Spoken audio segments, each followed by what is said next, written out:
सत्य श्री ओम। सतनाम सत साहेब। हे सत्संग प्रेमियों, आज हम आपके सामने कबीर साई द्वारा रचित कबीर बीजक के शब्द 86 से 88 तक का वर्णन करेंगे। इससे लाभ उठाइए और अपने जीवन में आत्म शांति और आनंद का प्रभाव देखिए, आनंदित होइए। सत्संग का जीवन में बहुत ही उच्च महत्व है। सत्संग से जीवन परिवर्तित हो जाता है, आनंदित हो जाता है और सत्य के मार्ग पर प्राणी आगे अग्रसर हो जाता है। शब्द 86। कबीरा तेरो घर कंदला में, यह जग रहते भुलाना, गुरु की कही करत नहीं कोई, ए महल महल दीवाना। सकल ब्रह्म मोहंस कबीरा, कागन चोंच पसारा, मनमत कर्म धरे सब देही, नाद बिंद विस्तारा। सकल कबीरा बोले बानी, पानी में घर छाया, अनंत लूट होत घट भीतर, घट का मरम न पाया। कामनि रूपी सकल कबीरा, मृगा चरिंदा होई, बड़ बड़ ज्ञानी मुनिवर था के, पकड़ सके नहीं कोई। ब्रह्मा वरुण कुबेर पुरंदर, पीपा और पहलादा, हरिणा कुशनख बोद्र विदारा, तिनको काल न राखा। गोरख ऐसो दत्त दिगंबर, नाम देव जय देव है दासा। तिनकी खबर कहत नहीं कोई, उनका कियो है वासा। चौपर खेत होत घट भीतर, जन्म कपासा डारा। दम दम की कोई खबर न जाने, कोई कह न सके निर्वारा। चारि द्रग मही मंडल रचो है, रूम शाम बिच डिल्ली। तेयू पर कछु अजब तमाशा, मारो है यम किल्ली। सकल अवतार जाके मही मंडल, अनंत खड़ा कर जोरे।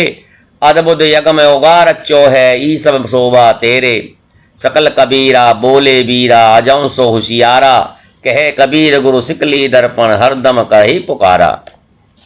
कहते हैं, साहिब कहते हैं कि हे मनुष्य, तेरा असली स्वरूप चेतन हृदय रूपी गुहा में विद्यमान है, परंतु तू इस संसार स्वप्न में भूला हुआ घूम रहा है।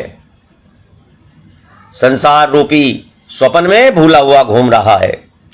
साधु या गृहस्थी कोई भी प्राय गुरु के उपदेशों की अवहेलना करते हैं और उसके कारण बाह्य कल्पनाओं में उन्मत्त होकर भटकते रहते हैं। जो संतों की वाणी को नहीं मानता, संतों के आदेश को नहीं मानता, संतों के ज्ञान को नहीं मानता, वह कल्पनाओं में अपना जीवन व्यतीत करता है और भटकता रहता है। मूल रूप से सभी जीव ब्रह्म एवं शुद्ध स्वरूप ही हैं, शरीर से नहीं, अपितु विवेक या अविवेक के कारण ही कोई हंस रहता है तो कोई कौवा हो जाता है। शरीर किसी का कैसा भी हो, काला हो, गोरा हो, भूरा हो, छोटा हो, मोटा हो, उससे नहीं, लेकिन अपने विवेक के कारण ही कोई हंस हो जाता है और अपने अविवेक के कारण ही कोई कौवा बन जाता है, कोई कौवा होता है। देह मनुष्य की है, लेकिन उसके कर्म किसी के हंस जैसे हैं और किसी के कौवा जैसे हैं। जो व्यक्ति नीर चीर का विवेक करके केवल चीर को ग्रहण करता है, वह हंस, और जो सब वस्तुएं खाने हेतु मुंह को फैलाता है, वह कौवा।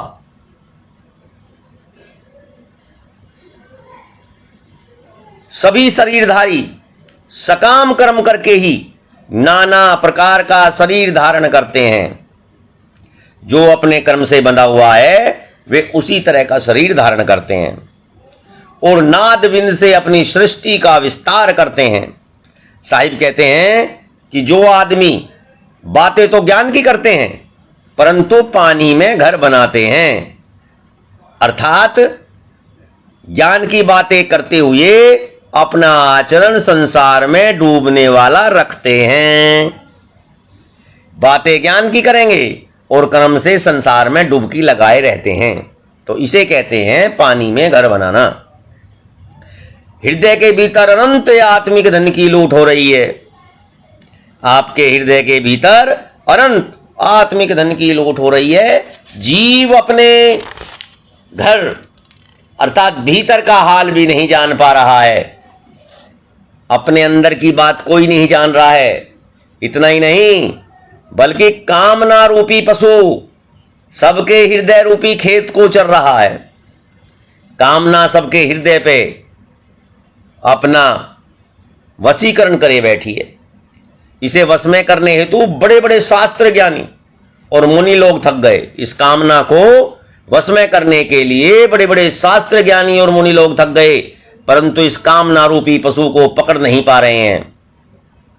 अर्थात ब्रह्म, वरुण, कुबेर, इंद्र, पीपा, प्रहलाद को बचाकर अपने नाखूनों से हिरण्यकश्यप का वध करने वाले नरसिंह भी काल के गाल में समा गए। काल किसी को भी नहीं रहने देता है। सब अंतोत्तगत्वा काल के शिकार हो जाते हैं। इतना ही नहीं, महायोगेश्वर गोरखनाथ, दत्तात्रेय, दिगंबर, नामदेव, जयदेव आदि भक्तों का कोई पता नहीं चला कि उनका निवास कहां है। वो कहां चले गए? सब काल के गाल को समा गए, काल के गाल में समा गए।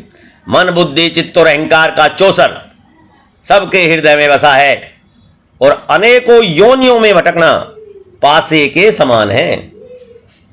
प्रत्येक जीव अपने जीवन को ही दांव में लगाकर इस खेल में हार रहा है। किसी को भी अपने हृदय में झांकने की फुर्सत ही नहीं है, जबकि अब यह अपनी अंतरात्मा को समझे बिना भव बंधनों से छुटकारा पाने की कल्पना भी नहीं की जा सकती। इतने स्वयं का बोध नहीं होगा, अपने स्वरूप का बोध नहीं होगा, इतने भव बंधनों से छुटकारा पाना यह भी एक कल्पना है।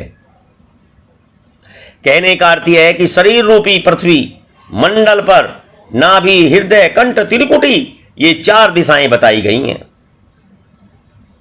और रूम व श्याम के मध्य स्थित दिल्ली की तरह पीठ और छाती के मध्य हृदय रूपी नगर पड़ता है और वहीं पर चेतन सम्राट का सिंहासन स्थित है। वहीं चेतन आत्मा स्थित है। उस पर भी अनोखा तमाशा है, क्योंकि वासना रूपी यमराज ने वहां पर अज्ञान रूपी खूंटा गाड़ रखा है।